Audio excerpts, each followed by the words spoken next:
Salah satu ajaran yang paling sering dipertanyakan dalam kekristenan adalah konsep inkarnasi. Mengapa Tuhan dipercaya menjadi manusia? Dalam video ini, Koh Donditan dan Elia Myron membahas secara teologis dan alkitabiah tentang makna serta tujuan inkarnasi menurut iman Kristen. Diskusi ini bertujuan untuk memperjelas pemahaman dan menjawab pertanyaan yang sering muncul di tengah masyarakat. Hai teman-teman, video ini saya buat sebagai jawaban untuk orang-orang yang menganggap aneh mengenai inkarnasi Yesus Kristus yang adalah firman Allah yang menjadi manusia untuk menyelamatkan manusia. Kerap kali mereka ngomongnya begini, orang-orang Kristen tuh aneh. Mereka, orang Kristen, itu seakan-akan punya pikiran bahwa kalau kita mau memperbaiki sepeda, maka kita harus menjadi sepeda. Nah, mereka dengan argumentasi itu berusaha menyanggah dan memandang aneh inkarnasi bahwa mengapa Tuhan, firman Allah, harus menjadi manusia untuk menyelamatkan manusia. Nah, berikut jawabannya.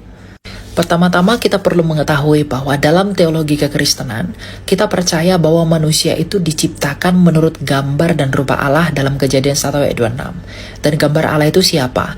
Dalam Kolose 1 ayat 15, gambar Allah itu adalah Yesus Kristus itu sendiri yang adalah firman Allah. Nah, ketika manusia yang diciptakan oleh firman Allah ini rusak dan melenceng dari tujuan yang semula, maka firman Allah itu sendirilah yang memulihkannya dengan datang menjadi manusia. Nah, pertanyaannya, mengapa harus menjadi manusia? Sederhananya begini, katakanlah saya menciptakan suatu karya di atas kertas ini, dan saya menciptakan karya saya menggunakan alat penciptanya, yaitu benda ini.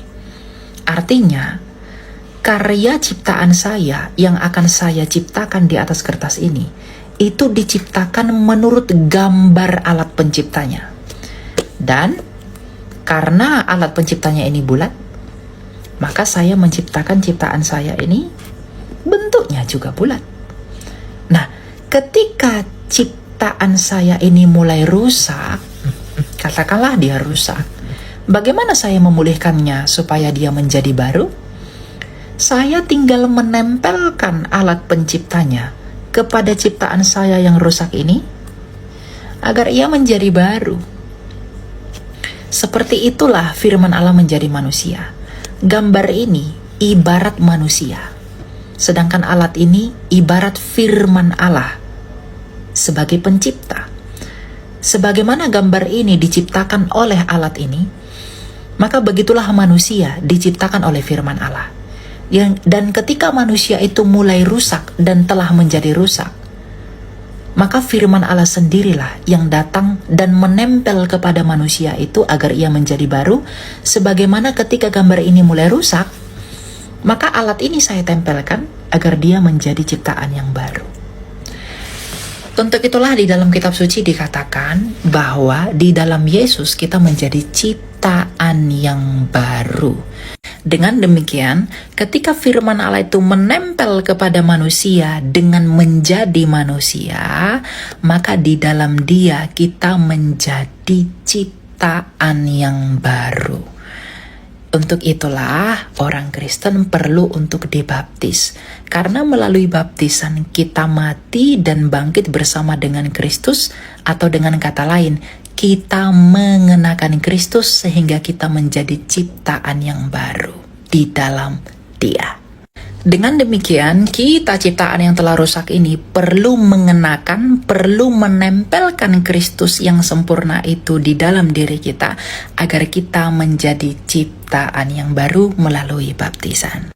Untuk itulah kita ciptaan yang telah rusak, yang telah berdosa, perlu mengenakan Kristus, perlu menempelkan Kristus di dalam diri kita melalui iman kepadanya agar kita menjadi ciptaan yang baru. Sama seperti ketika gambar ini telah rusak, maka gambar ini untuk menjadi baru, ia perlu ditempelkan alat penciptanya agar ia menjadi baru. Maka ketika manusia yang diciptakan firman Allah itu telah rusak, maka kita perlu ditempelkan dan dikenakan oleh firman Allah itu sendiri yang menjadi manusia. Karena di dalam kemanusiaan Kristus, maka kemanusiaan kita yang tidak benar ini akan dibenarkan oleh kemanusiaan Yesus yang benar itu. Demikian yang dapat saya sampaikan, semoga ini membantu dan tidak membingungkan. Tuhan memberkati. Mereka kan kalau Tuhan itu kan bisa jadi apapun. Iya. Gitu ya? Iya, di Kristen mereka bilang Tuhan itu maha kuasa. Iya. Karena dia maha kuasa, makanya dia bisa jadi apa aja, termasuk jadi manusia. Oh. Jadi membelah diri gitu. Udah multiplikasi. Iya. Jangan-jangan kan apa pemikiran saya nggak ngerti apa ya membelah diri kah konsepnya? Kalau di pemikiran gini, mereka bilangnya inkarnasi. Inkarnasi bukan beda sama reinkarnasi, beda. Ini inkarnasi, jadi kayak semacam penjelmaan gitulah. Oh. Ya, jadi kalau dibilang Tuhan itu Esa, mereka tetap bilang Tuhan mereka Maha Esa. Orang Kristen tetap akan bilang Tuhannya Maha Esa, tapi bisa bermanifestasi dalam 3 pribadi. Oke. Itu akidahnya mereka. Iya, ya. Ya. Jadi ketika tadi Yesus ya, Yesus itu turun nih, berarti Tuhan ada 2 gitu. Kalau di Kristen mereka bilangnya tetap satu. Jadi ya karena dia Maha Kuasa. Yesus doang. Enggak. Ketika turun pas masih hidup. Iya. Mereka bilang gini, mereka nih ya Kristen bilang Tuhannya tetap satu, ada Bapa di surga, ada Yesus di bumi, nanti ada Roh Kudus lagi gitu. Gimana itu ya? Nggak paham kan? Enggak. Alhamdulillah nggak paham. Gimana ya? Karena enggak, saya bingung nih kalau misalkan yang satu nih kan Yesus pada saat masih hidup. Ini mananya ya, saya nggak ngerti nih. Yesus hidup, terus kan itu Tuhan tuh kalau menurut orang Kristen ya. Tuhan. Manusia juga. Manusia juga. Nah, terus kalau yang di negara-negara lain harus nyembahnya di satu ini pas dia hidup. Iya. Lah gimana kan jauh. Kalau di negara lain gini, maksudnya kalau dalam masa Yesus masih hidup, Yesus kan juga bilang di Bible bahwa dia diutus hanya untuk Bani Israel. Oh. Di Bible ada, aku diutus hanya untuk domba-domba yang tersesat dari bangsa Israel. Dia tulisnya begitu.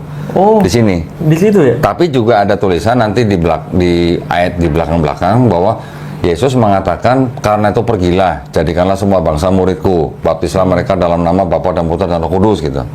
Ada ayat begitu. Iya. Tapi itu ayat tidak orisinil menurut orang Kristen sendiri. Ah, kok gitu? Oh, jadi kalau di Islam hadis palsu gitu. Iya. Jadi sebenarnya perbedaan paling mendasar antara kita Islam dengan Kristen itu apa? Perbedaannya hanya kita tidak percaya Tuhan yang Maha Kuasa itu bisa jadi makhluk ciptaannya.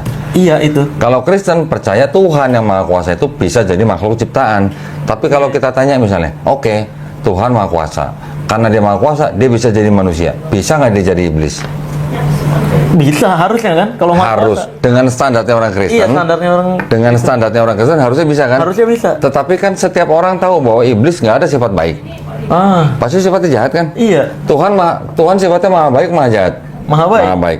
Bisa nggak yang sifatnya maha baik pada saat yang sama juga jahat? Iya kan Maha Kuasa mah kalau prinsipnya itu bisa. Oke, menurut standar orang Kristen. Iya. Jadi kalau menurut standar orang Kristen, yang maha baik pada saat yang sama juga bisa jahat kan? Bisa. Nah, sudah pikirin sendiri. Tuhan apa yang bisa jahat gitu? Iya. I see.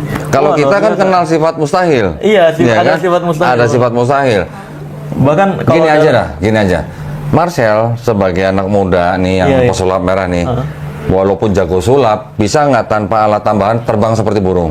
Oh, nggak bisa, mustahil. Nggak bisa. Kenapa? Karena Marcel punya kodrat manusia. Iya. Manusia kodratnya bukan untuk terbang seperti burung. Betul. Burung diciptakan dengan sayap, kodratnya untuk terbang. Seperti itu juga. Jadi Tuhan punya kodrat, manusia atau iblis juga punya kodrat. Betul kan? Iya, kan nggak mungkin kodratnya Tuhan dijadikan satu dengan kodrat ciptaan atau manusia atau makhluk gitu kan? Iya. Dari pembahasan ini kita dapat melihat bahwa konsep Tuhan menjadi manusia memiliki makna teologis yang dalam menurut iman Kristen. Perbedaan pemahaman adalah bagian dari dinamika dialog iman. Semoga diskusi ini menambah wawasan dan mengajak kita untuk terus belajar dengan sikap terbuka.